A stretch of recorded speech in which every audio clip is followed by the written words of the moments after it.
جی ترین صاحب، شاہ محمود قریشی اور پرویز خٹک اس متوقع طور پر اس ملاقات میں ہونے تھے لیکن وہ تھے نہیں، پھر اسد قیصر صاحب نے لیڈ کیا اس ملاقات کو. کیا معاملہ ہے؟ شاہ محمود قریشی بھی دکھائی نہیں دیے، انہیں بلا لیا عمران خان نے. پرویز خٹک شاید اسپیکر سے براہ راست ملنا نہیں چاہتے تھے، خبریں یہی ہیں. دیکھیں، پرویز خٹک صاحب اور شاہ محمود قریشی صاحب جو ہیں وہ پس پردہ تو رابطوں میں ہیں اسپیکر کے ساتھ. وہ پس پردہ تو بات چیت جو ہو رہی ہے اس میں تو وہ رابطوں میں ساتھ ساتھ ہیں. وہ اس لیے نہیں آنے چاہتے تھے کہ میرے خیال خان صاحب کو یہ پتا چل گیا ہوگا کہ جو اسپیکر بات کرے گا اس کے سامنے یہ کوئی بات نہیں کر سکیں گے یا یہ اس طرح کا پوائنٹ آف ویو نہیں اختیار کر سکیں گے. خان صاحب نے آخری ٹائم پر یہ فیصلہ کیا اور جناب ان کی جگہ پر کہا جی اسد قیصر صاحب چلے جائیں گے. لیکن جب اسپیکر راجہ پرویز اشرف صاحب نے ساری رام کتھا کھول کے ان کے سامنے رکھ دی تو ان کے پاس بھی جواب نہیں تھا. اب خان صاحب کے پاس بھی جواب نہیں. خان صاحب جو ہیں وہ اپنی سیاست کو اب زندہ کرنے کی کوشش کر رہے ہیں. آپ یقین مانیں کہ اگلے 2-3 ماہ اگر اور گزر گئے تو یہ عمران خان کی مقبولیت میں بھی کمی آ جائے گی اور ان کی یہ جو سیاست ہے جو مختلف قسم کی یہ گھڑ لیتے ہیں ایشو بنا کے اور پھر یہ سیاست کرتے ہیں اور آگے باتیں کرنا شروع کر دیتے ہیں وہ بھی ناکام ہو جائے گی اور ساری چیزیں عوام کے سامنے آ جائیں گی. اور جیسے کل میں نے آپ کو کہا تھا کہ عوام اپنا جو انتقام ہے وہ ووٹ کی پرچی سے اس وقت لیتے ہیں جب وہ ووٹ ڈالتے ہیں تو پھر خان صاحب کو پتا چلے گا کہ ان کے ساتھ ہوا کیا ہے. لیکن اسد قیصر صاحب کا ایک سوال بڑا ویلڈ ہے ترین صاحب، وہ یہ ہے کہ جن کے استعفے آپ نے منظور کیے اسپیکر سے، انہوں نے کہا کیا وہ آپ کے پاس آئے تھے؟ کیا انہوں نے ہاتھ سے لکھ کے دیے تھے استعفے؟ دیکھیں بات یہ ہے کہ یہی وہ بات جو کوسچن اسد قیصر صاحب سے ہوا یہی کوسچن تو راجہ پرویز اشرف صاحب کہہ رہے ہیں. اور وہ جو اسد قیصر صاحب تھے ان کے پاس کوئی بندہ نہیں آیا، کسی نے نہیں کہا. ایک استعفیٰ لکھا گیا اس پر سب لوگوں کے سائن کرا لیے گئے اور کہا جی یہ جمع کرا دیں. یہ رولز کے تحت پاکستان کی آئین کے تحت یہ بالکل جو ہے میں سمجھتا ہوں غیر آئینی اور غیر قانونی کام تھا. یہ ایسا نہیں ہو سکتا کہ صاحب کا استعفیٰ ایک ساتھ جو ہے آپ منظور کریں. اچھا لیکن ترین صاحب یہ جو انہوں نے اسد قیصر صاحب نے جو یہ بات آج سامنے رکھی کہ ڈپٹی اسپیکر قاسم سوری جو سابقہ ڈپٹی اسپیکر تھے انہوں نے تمام پروسیس کو مکمل کر لیا تھا، اس کے باوجود سائن ہونے کے باوجود اس پروسیس کو روکا گیا جو غیر آئینی ہے. یہ واقعی غیر آئینی ہے یا پھر وہ غیر آئینی ہے جو اس وقت ہو رہا ہے؟ میں یہ سمجھتا ہوں کہ اسد قیصر صاحب نے جو بات کی وہ میرے خیال غیر آئینی بات تھی. سپریم کورٹ آف پاکستان نے ان کی رولنگ کو کالعدم قرار دے دیا گیا اور ان کا جو استعفے منظور کرنے کا طریقہ تھا وہ بالکل آئین کے مطابق نہیں تھا. یہی وجہ تھی جب راجہ پرویز اشرف صاحب آئے تو انہوں نے دیکھا وہ سارے ایک ہی صفحے پہ استعفے لکھے ہوئے تھے تو انہوں نے کہا کہ یہ تو کوئی طریقہ نہیں ہے، پاکستان کا قانون اور آئین یہ کہتا ہے اسی کے تحت جو ہے استعفے منظور ہوں گے. یہ پھر راجہ صاحب کہتے رہے، راجہ صاحب ان کو فون کرتے رہے، بیٹھے رہے، لیٹر لکھتے رہے اور شاہ محمود قریشی صاحب آگے بڑھ کر راجہ پرویز اشرف صاحب کو خط بھی لکھتے ہیں، سب کچھ لکھتے ہیں. جب میٹنگ کا ٹائم ہوتا ہے خود ہی آ کے شاہ محمود قریشی صاحب بھی کم از کم آ کے یہ کہتے ہیں کہ جناب یہ میرا ہاتھ سے لکھا ہوا استعفیٰ یہ منظور کریں. اچھا ایک ترین صاحب میں نے ذرا بریک لینی ہے آپ کی اسی بات سے نا، اگلی بات بھی جوڑتے ہیں. جن لوگوں نے چھٹی کی درخواست دی ہے اور جو لوگ کہتے ہیں کہ ہمارا استعفیٰ جعلی ہے اس پر 22 لوگ رابطے میں ہیں، اس پر جو چھٹی پر چلے گئے ہیں وہ تو آج واضح طور پر چلے گئے، انہوں نے تو درخواست دے دی ہے، حاضری لگوا رہے ہیں، پیسے لے رہے ہیں. تو کیا عمران خان صاحب جو مشکل قومی اسمبلی میں استعفوں کو دیکھ رہے ہیں اس وقت جسے وہ بہت آسان سمجھتے تھے، آنے والے ٹائم میں پنجاب میں جب اعتماد کا ووٹ لیا جائے گا، میں ابھی اس سے آگے نہیں بڑھوں گا، صرف اعتماد کے ووٹ والے دن تک کی بات کروں گا، تو کیا وہاں بھی کوئی مشکل دیکھیں گے اعتماد کا ووٹ لینے میں؟ جو کہ نون لیگ واضح طور پر یا پی ڈی ایم کہہ رہی ہے نمبر گیمز والے معاملے میں ابھی ہم باقی ہیں اس کھیل میں. واپس آتے ہیں بریک سے، اس پہ بات کرتے ہیں. ویلکم بیک جی. سجاد ترین صاحب ایک سوال چھوڑا تھا میں نے اور وہ جو اعتماد کے ووٹ والا دن ہے ابھی ذرا اس تک بات کریں گے. آگے جو کچھ ہونا ہے اسمبلیوں کی تحلیل وہ تو مجھے لگ رہا ہے کہ ایک بڑا لمبا چوڑا مرحلہ بن جائے گا جو عدالت میں یقین دہانیاں کروائی ہیں. لیکن جو نمبر گیم کی بات بار بار پی ڈی ایم یا نون لیگ کر رہی تھا، تارڑ صاحب مختلف پریس کانفرنس میں کہہ رہے ہیں کہ نمبر گیم ابھی تک ہمارے ہاتھ میں ہے اور یہ بڑا دلچسپ مرحلہ ہے. یہ استعفوں والی بات سے اگر آپ ملا کے دیکھیں تو کیا حقیقت میں ہی ایسا کچھ ہے؟ دیکھیں ارسلان، یہ جو استعفوں والی بات ہے نا، یہ استعفوں والی بات بھی آج ساری ہوا نکل گئی ہے اس میں سے۔ ہم تو بہت پہلے کا یہ کہہ رہے تھے، ہم تو بہت پہلے کی یہ باتیں کر رہے تھے، اور اس وقت جو ہے یہ پی ٹی آئی والے بہت سینہ تان کا، خاص طور پر فواد چودھری صاحب جو آج نہیں آئے، کم از کم فواد چودھری صاحب ہی آ کے استعفے، وہ اسپیکر کو کہتے جی میرا تو استعفیٰ یہ قبول کریں۔ یہ ان کے کوئی استعفے نہ انہوں نے دینے ہیں، نہ یہ قانون کے مطابق آئیں گے، اور یہ اپنی تنخواہیں لیتے رہیں گے مرہات۔ جو آپ نے پنجاب کی بات کی، پنجاب میں جس دن اعتماد کے ووٹ کی بات ہوگی، اس بات کے بالکل امکانات بہت زیادہ موجود ہیں، اور روشن امکانات ہیں کہ چودھری پرویز الہی جو ہے وہ شاید اعتماد کا ووٹ نہیں لے سکیں گے، اور وہ ان کے اپنے لوگ، پی ٹی آئی کے اپنے لوگ اس دن نہیں آئیں گے۔ آپ دیکھ لیجئے گا، وہ لوگ جو ہے مختلف پارٹیوں کے رابطے میں ہیں، اور وہ لوگوں کو ابھی سے بتانا شروع ہو گئے ہیں کہ جی ہم نہیں آئیں گے۔ یہ لوگوں کو خود گرفتار کر کے تو اسمبلی میں نہیں لا سکتے، لوگ اپنی مرضی سے آئیں گے، اور جس دن اعتماد کے ووٹ کی بات ہوگی اس دن چودھری پرویز الہی کو پتہ چل جائے گا، اور خان صاحب کو بھی پتہ چل جائے گا کہ ان کی سیاست کہاں کھڑی ہے۔ چودھری شجاعت حسین نے بڑا واضح کہا تھا، ترین صاحب آپ بہتر جانتے ہیں، کہ الیکشن اپنے وقت پر ہی ہوتے دکھائی دے رہے ہیں، اور اب تو عمران خان صاحب خود بھی کہتے دکھائی دے رہے ہیں کہ الیکشن ہوتے مجھے دکھائی نہیں دے رہے۔ اب ایک احتجاج کی سیاست پھر سے شروع کرنے لگے ہیں، کل سے دوبارہ معاملات شروع ہو جائیں گے مہنگائی کے خلاف، وہی تقریباً وہی بات جو بلاول بھٹو ایک ریلی لے کر آئے تھے مہنگائی مارچ کی، ایسا ہی کچھ ہونے جا رہا ہے اس گورنمنٹ کے خلاف بھی پی ٹی آئی کی جانب سے۔ دیکھیں میں آپ کو بتاؤں، خان صاحب اب مہنگائی کے خلاف احتجاج کرتے رہے ہیں، خان صاحب نے پہلے بھی احتجاج کیے ہیں، خان صاحب نے پہلے لانگ مارچ بھی کیے ہیں، خان صاحب نے کہا تھا میں 25 لاکھ لوگوں کو لے کے آؤں گا، اور خان صاحب نے ایک بڑا دبنگ بیان دیا تھا کہ رانا ثناءاللہ مجھے تو پتہ ہے کہ مجھے پتہ ہے کہ تم کیا کرو گے، لیکن تمہیں نہیں پتا میں نے کیا کرنا۔ کیا ہوا ہے جی؟ اب آپ دیکھیے گا کہ خان صاحب کی سیاست جو ہے اس میں ایسا ایسا دم ختم ہوتا جائے گا۔ اب جو ہے عوام کو زیادہ بے وقوف نہیں بنایا جا سکتا، اب جھوٹ پر مبنی جو سیاست ہے وہ بے نقاب ہو چکی ہے۔ آج جو ملک کو مشکلات درپیش ہیں یہ عمران خان نیازی کی وجہ سے ہیں، غربت، بے روزگاری اور مہنگائی 8-9 ماہ اس گورنمنٹ کو آئے ہوئے ہو گئے۔ اب یقین مانیں تمام تر کوششوں کے باوجود یہ حکومت جو ہے خان صاحب کی پالیسیوں کی وجہ سے عوام کو کوئی ریلیف نہیں دے پائی، کسی قسم کا کہیں ریلیف نہیں مل رہا، عوام بہت مشکلات کا شکار ہیں، اور عوام کے لیے کوئی بات کوئی نہیں سوچ رہا۔ یہ لوگ اپنی سیاست میں لگے ہوئے ہیں۔ اب خان صاحب جو ہیں یہ لاکھوں روپے اب پھر جلسوں پر، احتجاجی سیاست پر خرچ کریں گے۔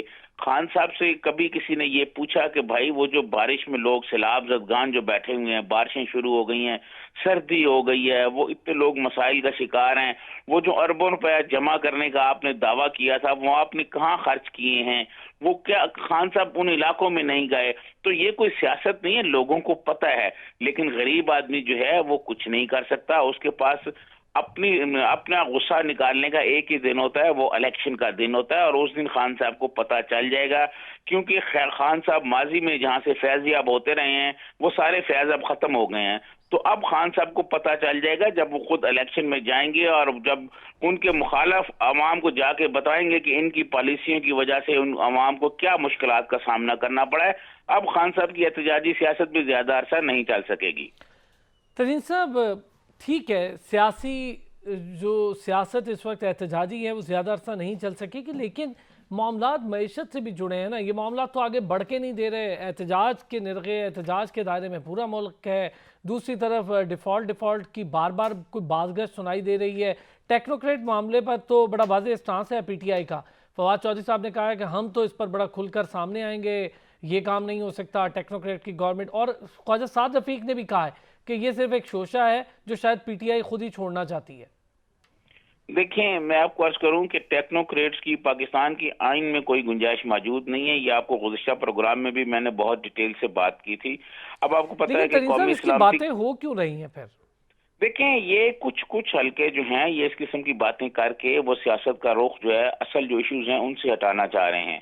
توجہ کی جو اصل توجہ کی چیزیں ہیں جس پر توجہ دینی چاہیے ان معاملات کو دبانے کے لیے اس قسم کے شوشے چھوڑے جاتے ہیں، ان کی کوئی حقیقت نہیں ہے۔ میں نے پاکستان کے ٹاپ جو پولیٹیشنز ہیں مختلف پارٹیوں کے جو ہیڈ ہیں، میں نے ان سے بات کی، ان سے اور بہت سارے لوگوں سے میری بات ہوئی. ایسی کوئی بات نہیں ہے، بلکہ میں آپ کو یہ بتا دوں کہ قومی سلامتی کا ایک اجلاس ہونے جا رہا ہے جس پر ابھی ہم بات بھی کریں گے.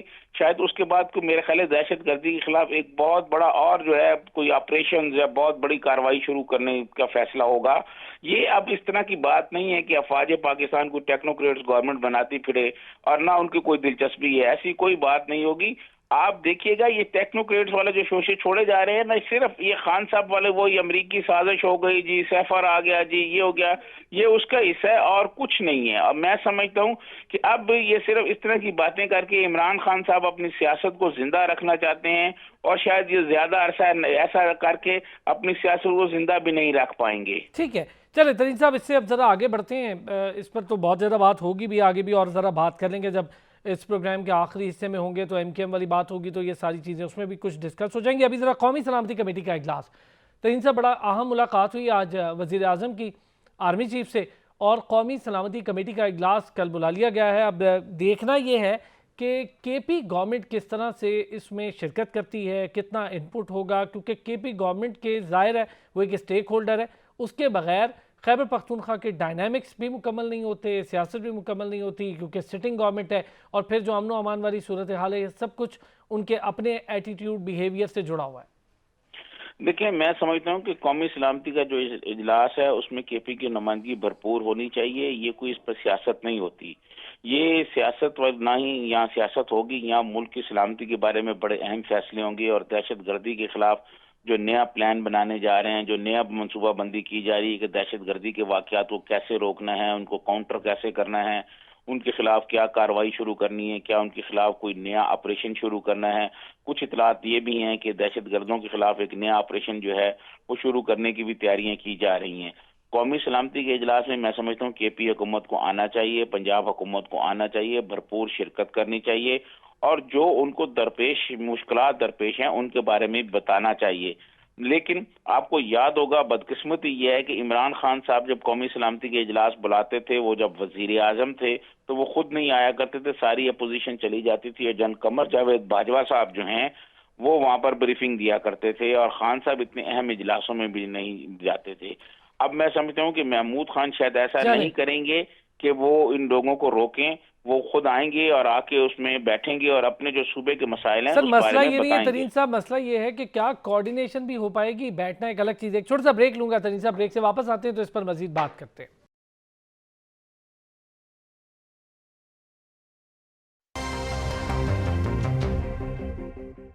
ویلکم بیک جی. سجاد ترین صاحب ہمارے ساتھ موجود ہے. ترین صاحب وہی بات اب ذرا آپ سے کہ اس اجلاس میں تو جا سکتے ہیں، کے پی چلی جائے گی، ظاہر ہے گورنمنٹ کو جانا بھی چاہیے، لیکن جو کوارڈینیشن وفاق کے ساتھ ہے اگر وہ خراب رہتی ہے تو آپ سمجھتے ہیں کوئی مربوط یا مؤثر حکمت عملی، نیشنل ایکشن پلان، ان ساری چیزوں پر عمل درآمد بہتر طریقے سے ہو پائے گا؟ میں آپ کو عرض کروں کہ جو قومی سلامتی کے معاملات ہیں اصلاً اس پر سیاست نہیں ہوتی، نہ ہی اس پر کسی کو سیاست کرنے کی اجازت دی جا سکتی ہے. اور میں سمجھتا ہوں کہ یہ بالکل کوارڈینیشن بھی ہوگی، اور یہ سارا کام جو ان کو کہا جائے گا وفاق کی طرف سے، ریاستی اداروں کی طرف سے، یہ چیف منسٹر محمود خان یہ کریں گے، اور بالکل تعاون بھی کریں گے، کوارڈینیشن بھی کریں گے، اور جو کچھ ان کو کہا جائے گا وہ یہ کریں گے. اور اگر یہ نہیں کریں گے تو وفاق کے پاس پھر بہت سارے آپشن موجود ہیں. تو میں سمجھتا ہوں ایسی کوئی بات نہیں ہے، یہ فکر مند ہونے کی کوئی ضرورت نہیں ہے. یہ دہشت گردوں کے خلاف جو ہے یہ کارروائی ہوگی، اور بھرپور کارروائی ہوگی، اور جو وہ قومی سلامتی کمیٹی میں فیصلے ہوں گے ان پر عمل درآمد جو ہے وہ تمام صوبے اور تمام چیف منسٹر کریں گے. اس پہ کرنا بھی چاہیے. ترین صاحب ابھی تھوڑی دیر پہلے آئی ایس پی آر کی جانب سے یہ بیان آیا ہے، آرمی چیف نے بڑا واضح کہا ہے کہ ہمارے جوان شہادتوں کا نذرانہ پیش کر رہے ہیں اس ملک و قوم کے امن کے لیے، اور کسی بھی دہشت گرد کو دوبارہ سر اٹھانے کی اجازت بھی نہیں ہوگی اور اس کا موقع بھی نہیں دیا جائے گا. دیکھیں، یہ جو دہشت گردی کے اکا دکا واقعات پھر ہونا شروع ہو گئے ہیں، میں یہ سمجھتا ہوں کہ یہ پھر ان کے ہمارا جو دشمن ہے وہ اس قسم کی وارداتیں کرا رہا ہے. ہمارا دشمن، پاکستان کا دشمن، سب کو پتا ہے کہ ہمارا دشمن جو ہے وہ کوئی موقع ہاتھ سے جانے نہیں دیتا.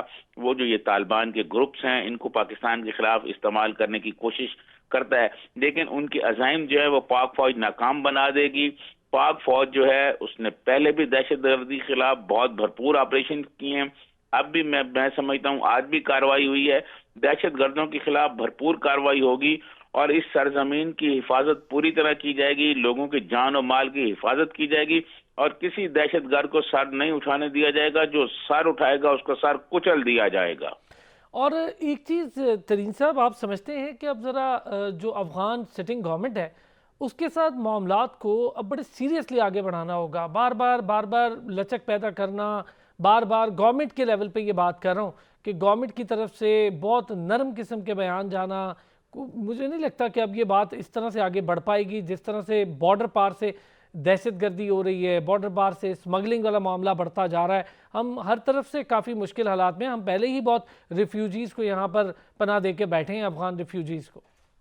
میں گزشتہ روز بلاول بھٹو زرداری کی طرف سے ایک بڑا بیان آیا ہے، میں سمجھتا ہوں بڑا معقول بیان تھا اور یہ ایک وارننگ بھی تھی طالبان حکومت کے لیے، اور اس کے علاوہ طالبان حکومت سے یقیناً ہمارا دفتر خارجہ رابطے میں بھی ہے۔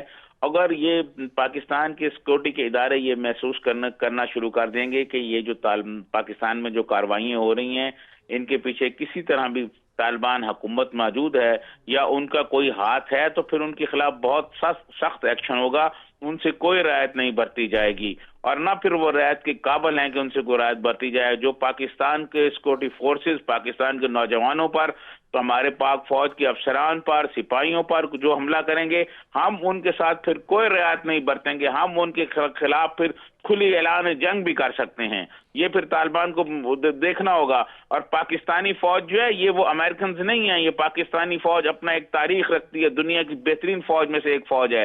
یہ طالبان حکومت کو پہلے ہم آگاہ کر رہے ہیں، اس کا منہ توڑ جواب بھی دیا گیا ہے، چاہے وہ بھارت ہو یا پھر کوئی اور دشمن ہو۔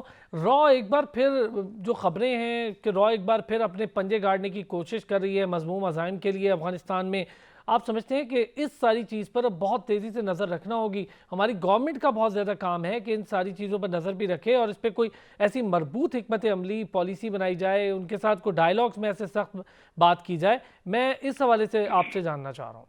دیکھیں، میں یہ سمجھتا ہوں کہ بات چیت تو ہو رہی ہے، ہمارا دفتر خارجہ جو ہے ان کے رابطے میں ہے، ان کو بہت ساری چیزیں بتائی بھی جا رہی ہیں۔ جہاں تک آپ نے بات کی راہ ہمارے دشمن ملک کی ایجنسی ہے، وہ کبھی جو ہے وہ ہمیں کوئی موقع ہاتھ سے نہیں جانے دیتی۔ میں سمجھتا ہوں کہ جو بھارتی عزائم ہیں وہ پہلے بھی ہمارے وزیر خارجہ مودی کے بارے میں بہت کچھ کہہ چکے ہیں، اقوام متحدہ میں، دنیا بھر میں کہہ چکے ہیں۔ اس کے باوجود یہ ہمارا تسلسل جاری رہنا چاہیے، ہمیں بھارتی عزائم کو، کے عزائم کو دنیا کے سامنے بے نقاب کرنا چاہیے، کیونکہ ریا بنیادی طور پر ایک دہشت گردوں کو پالنے والی تنظیم ہے، وہ پاکستان میں دہشت گردی کراتی ہے۔ آپ کو یاد ہوگا گلبھوشن پکڑا گیا تھا اور بے شمار جو وارداتیں ہوئی ہیں اس میں جو لوگ پکڑے گئے ہیں۔ لاہور میں ایک دھماکہ ہوا تھا، ایک مذہبی رہنما کے گھر کے قریب جو دھماکہ ہوا تھا، اس میں جو لوگ پکڑے گئے ہیں، اس میں را کا نیٹ ورک پکڑا گیا ہے۔ تو میں سمجھتا ہوں کہ دنیا میں ہمیں یہ اجاگر کرنا ہوگا، دنیا کو یہ بتانا ہوگا کہ ہندوستان جو ہے وہ دہشت گرد ملک ہے، ان کی ایجنسیاں جو ہیں وہ دہشت گردوں کی سرپرست ہیں۔ دنیا کو ہمیں بتانا ہوگا اور اس حوالے سے ہمارے وزیر خارجہ کو، دفتر خارجہ کو ایک مؤثر رول کرنا ہوگا تاکہ دنیا کو بتایا جا سکے اور دنیا کے سامنے اس دشمن ملک بھارت کے عزائم کو بے نقاب کیا جائے۔ ترین صاحب، سابق وزیر اعظم عمران خان صاحب یہ کہتے ہیں کہ موجودہ حکومت کی افغانستان سے واپس آنے والے طالبان پر توجہ ہی نہیں تھی، جس کی وجہ سے دہشت گردی کی نئی لہر نے سر اٹھایا۔ وہ یہ بھی کہہ رہے ہیں کہ پاکستانی طالبان اور افغانی طالبان میں فرق ہے۔ کابل پر قبضے کے بعد افغان طالبان نے پاکستانی طالبان سے کہا تھا کہ وہ واپس پاکستان چلے جائیں اور وہ ان سے مذاکرات کا بہترین وقت تھا۔ دیکھیں، جو پاکستانی طالبان ہیں وہ اس میں کوئی شک نہیں کہ وہ بہت زیادہ زیر اثر ہیں افغان طالبان کے۔ افغان طالبان کی وہ ہر جگہ مدد کرتے رہے جب امریکن فورسز یہاں موجود تھیں، اور یہ جب اب وہاں پر عمران خان صاحب کیسے کہہ رہے ہیں ترین صاحب کہ ان دونوں میں فرق ہے؟ میں آپ کو یہ عرض کر رہا ہوں کہ جب امریکن وہاں سے گئے اور طالبان وہاں پر آئے اور اس کے بعد طالبان نے جب یہ کہا کہ جی آپ وہ جا کے پاکستانی گورنمنٹ سے بات کریں، وہ اس دوران مذاکرات کرانے کے لیے ماحول بھی بناتے رہے۔ آپ کو یاد ہوگا ہمارے سابق ڈی جی آئی سی جنرل فیاض حمید کی تصویریں بھی آئی تھی، وہ کپ ان کے ہاتھ میں تھا، وہ طالبان کے پاس گئے ہوئے تھے۔ تو مذاکرات تو جاری تھے، بات چیت جاری تھی، لیکن طالبان سے جو بات ہوگی وہ پاکستان کے آئین کے مطابق، پاکستان کے اندر آئین میں رہ کر بات ہو سکتی ہے۔ پاکستان کے آئین کے علاوہ بالادست کوئی بات نہیں ہو سکتی. آئین کے علاوہ آئین سے اوپر کوئی بالادست کوئی آدمی نہیں ہے. جو بھی بات چیت ہوگی وہ پاکستان کے آئین کے مطابق ہوگی, پاکستان کے آئین کے اندر رہ کے بات ہوگی. اگر طالبان کا کوئی پاکستان کے آئین کے اندر رہ کے وہ بات کرنا چاہیں گے تو حکومت کرے گی. اگر آئین کے علاوہ کوئی وہ بات کرنا چاہتے ہیں تو وہ کوئی نہیں ان کی بات مانے گا, اور ان کو طاقت سے ایسا بھرپور جواب دیا جائے گا, ایک منہ توڑ جواب دیا جائے گا کہ ان کی آنے والی پھر نسلیں یاد رکھیں گی. اچھا, عمران خان صاحب جو کلیم کر رہے ہیں ترین صاحب کہ ان کے دور حکومت میں جو پالیسی تھی اس کی وجہ سے یہ جو دہشت گردی ہے اس میں کمی آئی, افغان طالبان اور پاکستان طالبان کا فرق واضح ہو گیا, 40,000 افراد واپس آ رہے تھے, میری حکومت ان سے رابطے میں تھی, 10,000 جنگجو بھی اپنے خاندان کے ہمراہ آئے, نئی حکومت نے افغانستان سے واپس آنے والے طالبان پر توجہ نہیں دی جس کی وجہ سے دہشت گردی کی لہر ہے. تو کوئی فرق ہے آپ سمجھتے ہیں؟ واضح فرق تھا دونوں حکومتوں کی, جو اس وقت سٹنگ گورنمنٹ ہے وہ اور جو پرانی کی حکومت ہے اس کی کوئی پالیسیز میں کچھ تھا, فرق تھا جس کی وجہ سے بہتری آئی تھی؟ میں سمجھتا ہوں کہ کوئی پالیسی میں فرق نہیں تھا.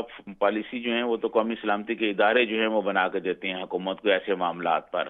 اور خان صاحب کے دنوں میں تو ابھی بہت ابتدائی بات چیت ہو رہی تھی, ابھی وہ ابتدائی اپنے مطالبات پیش کر رہے تھے. لیکن کریڈٹ تو لے رہے ہیں ترین صاحب. میں سمجھتا ہوں خان صاحب تو ہر چیز کا کریڈٹ لیتے ہیں جی. خان صاحب تو آپ کو پتا ہے کہ توشہ خانہ کی گھڑی بیچنے کا بھی کریڈٹ لیتے ہیں کہ وہ میری گھڑی ہے, میری مرضی ہے, میں بیچوں نہ بیچوں, وہ تو ہر چیز کا کریڈٹ لیتے ہیں. اور ان کے جو کارکن ہیں وہ ان کی ہر بات کو مانتے ہیں, وہ جھوٹ بولتے ہیں. وہ رات کے وقت اگر خان صاحب کہیں کہ دن ہے اس وقت تو ان کے کارکن کہیں گے جی وہ دن ہے.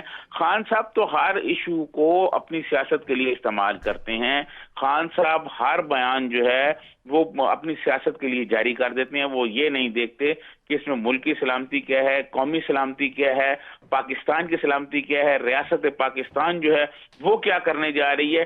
خان صاحب کو تو اپنی سیاست سے ہے, وہ اپنی سیاست پہ, جیسے انہوں نے کہا تھا اعظم خان کو فون کرتے ہوئے کہ جناب ان کے میٹنگ منٹس اپنی مرضی سے بنائے, ہم کھیلیں گے.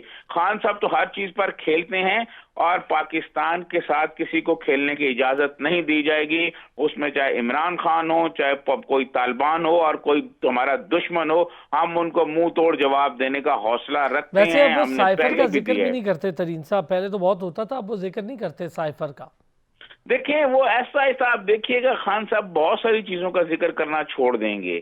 بہت سارا جو خان صاحب نے جو گفتگو کی, جو جھوٹ کے پہاڑ انہوں نے گھڑے تھے وہ عوام کے سامنے بے نقاب ہوتے جا رہے ہیں. آنے والے دنوں میں آپ دیکھیے گا اور بہت ساری چیزیں ایسے ہی ہوں گی. اور آپ مجھ سے پوچھ رہے ہوں گے کہ خان صاحب آپ فلاں ایشو پہ بھی بات نہیں کر رہے, فلاں ایشو پہ بھی بات کر رہے. وہ الیکشن کی ڈیٹ لینے آئے تھے, خود اپنے استعفے دے کے چلے گئے. اب وہ الیکشن کی ڈیٹ کے بارے میں بھی بات نہیں کرتے, اب خود اپنے انٹرویوز میں کہتے ہیں کہ مجھے الیکشن ہوتے ہوئے نظر نہیں آ رہا ہے. تو ایسا ایسا آپ دیکھیے گا خان صاحب اپنے تمام جو انہوں نے موقف اختیار کیے ہیں ان کو آپ بدلتا ہوا دیکھیں گے, کیونکہ جھوٹ پر مبنی سیاست کچھ عرصے کے لیے تو چل سکتی ہے, وہ زیادہ طویل نہیں ہو سکتی, زیادہ عرصہ نہیں چل سکتی. اور خان صاحب نے 4.25 سال کے اقتدار کے دوران عوام کے لیے کوئی ایسا کام نہیں کیا جو یہ کہا جائے کہ غریب آدمی کو کوئی ریلیف ملا, غریب آدمی کی مشکلات کم ہوئی, بلکہ غریب آدمی کی مشکلات میں اضافہ ہوتا رہا. تو خان صاحب اب جو ہے ایک پریشر گروپ کے طور پر اپنی سیاست کرتے جاتے ہیں مختلف ایشوز پر. اور آپ دیکھیے گا آنے والے چند ہفتوں میں ابھی جو انہوں نے اپنے موقف تبدیل کیے ہیں ان میں بھی آپ کو بہت بڑی تبدیلی نظر آئے گی. چلیں ترین صاحب ذرا معاشی حالات کی بات کر لیتے ہیں, پھر آخر میں ہم ذرا ایم کیو ایم کے مختلف دھڑوں کے اکٹھے ہونے پر بات کریں گے. ابھی تھوڑی دیر پہلے میری پی ایس پی کی جو ترجمان ہیں ان سے بات ہو رہی تھی, آسیہ صاحبہ سے, کافی کچھ انہوں نے بتایا بھی ہے, وزیر اعظم سے ملاقات کا احوال بھی بتایا. انہوں نے کہا کہ واپس آ رہے ہیں انیس قائم خانی اور مصطفیٰ کمال, واپس آ کے آج ان کا بھی اجلاس ہے, ذرا اس پر بھی بات کرتے ہیں. پہلے سر عائشہ غوث صاحبہ نے بڑا واضح کہا کہ ایک بار پھر ڈیفالٹ نہیں, کوئی ایسی بات, یہ غلط خبریں پھیلائی جا رہی ہیں. انہوں نے کہا سعودی عرب سے $3 ارب کے حصول پر بات چیت ہو رہی ہے اور چین سے بھی $3 ارب کے لیے بات چیت جاری ہے.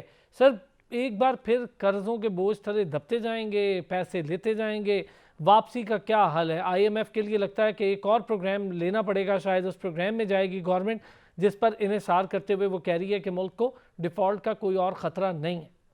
دیکھیں ارسلان, جو پاکستان کے دشمن ہیں نا وہ اس قسم کی افواہیں پھیلاتے ہیں کہ جی پاکستان ڈیفالٹ ہو رہا ہے, اور کچھ پی ٹی آئی کے لوگ ہیں جو صبح اٹھتے ہیں اور یہی بات شروع کر دیتے ہیں اور یہی کہانیاں کاٹ دیتے ہیں.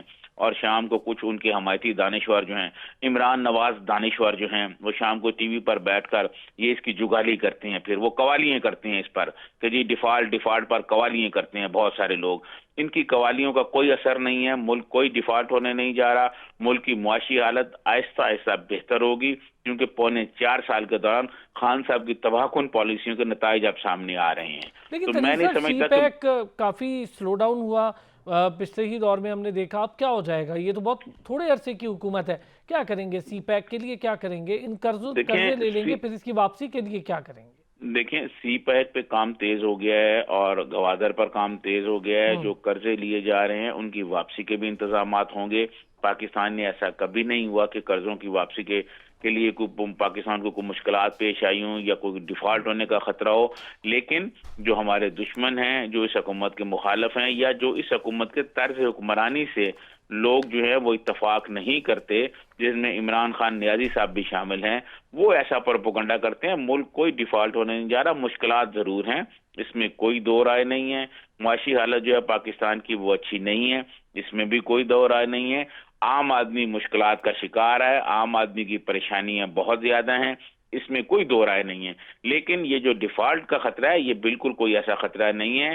یہ اس قسم کی مختلف رومر چلا کے، مختلف بیانات دے کے، یہ صرف اس لیے کیا جا رہا ہے کہ پاکستان کی جو موجودہ حکومت ہے یہ بین الاقوامی مالیاتی اداروں کے پاس جب جائے ان کو مشکلات پیش آئے۔ آپ کو یاد ہوگا اسحاق ڈار صاحب نے یہی بات اس دن کہی نا، انہوں نے کہا کہ جناب جب ہم انٹرنیشنل مالیاتی اداروں کے پاس جاتے ہیں، ہم جا کے ان کو اپنی بات سناتے ہیں تو وہاں وہ کہتے ہیں جی آپ کو تو اپنے لوگ کہہ رہے ہیں کہ آپ ڈیفالٹ ہونے جا رہے ہیں۔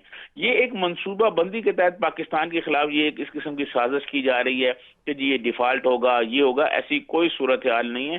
ہم ڈیفالٹ نہیں ہوں گے۔ دنیا میں ہمارے جو دوست ہیں، جس میں چائنا ہے، سعودی عرب ہے، ایران ہے اور بہت سارے لوگ ہیں جو ہماری انشاءاللہ مدد کریں گے اور معاملات کو آگے بڑھائیں گے۔ یہ ڈیفالٹ ہونے والی کوئی بات نہیں، معاشی مشکلات ارسلان ضرور ہیں۔ ترین صاحب ایک چھوٹا سا بریک لیں گے، بریک سے واپس آئیں گے تو ایم کیو ایم کے متحد ہوتے دھڑے کیا حقیقت ہے، کیا حقیقت نہیں ہے، گورنر کی کاوشیں کہاں تک پہنچ پائیں گی، گورنر سندھ کیوں یہ کوشش کر رہے ہیں، ان ساری چیزوں پر بات کریں گے۔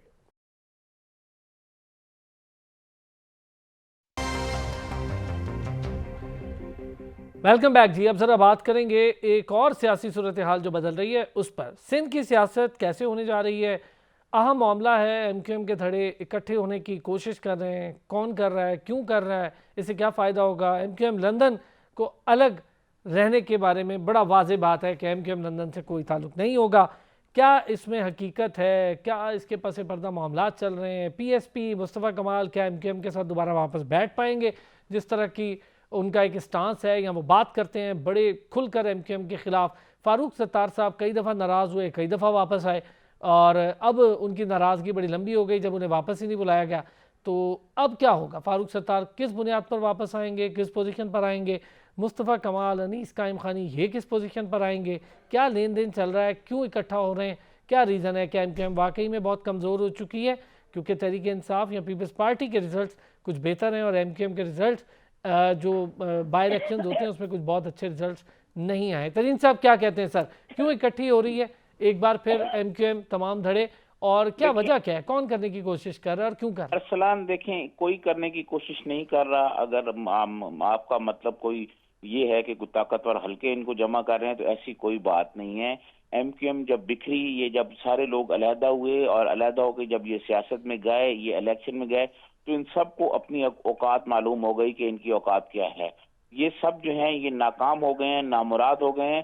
اب سب لوگوں کو جو ہے اس بات کا احساس ہو گیا کہ ہم اکیلے کچھ نہیں ہیں۔ یہ سارے لوگ اب آہستہ آہستہ ان کو اس بات کا احساس ہونے کے بعد یہ اب جمع ہو رہے ہیں اور یہ کم از کم نکات پر اکٹھے ہوں گے، یہ سب ایک ہوں گے، کیونکہ یہ اگر علیحدہ علیحدہ الیکشن لڑیں گے تو ان کا بھی نقصان ہوگا اور مہاجر قوم جو ہے ان کو ویسے ہی اب ریجیکٹ کر چکی ہے۔ ان کو اب بہت ٹائم لگ جائے گا دوبارہ اس مقبولیت پہ آنے پہ جو مقبولیت ان کے پاس پہلے تھی۔ میں سمجھتا ہوں کوئی تصور بھی نہیں کر سکتا تھا کہ ایم کیو ایم کا 1 لاکھ اور 1 لاکھ سے اوپر ووٹ لینے والا آدمی جو ہے وہ چند ہزار ووٹ لے گا۔ یہ ان کی مقبولیت کا حال ہو گیا اور ہے۔ ہارے گا بھی، ہارے بھی ہیں۔ جی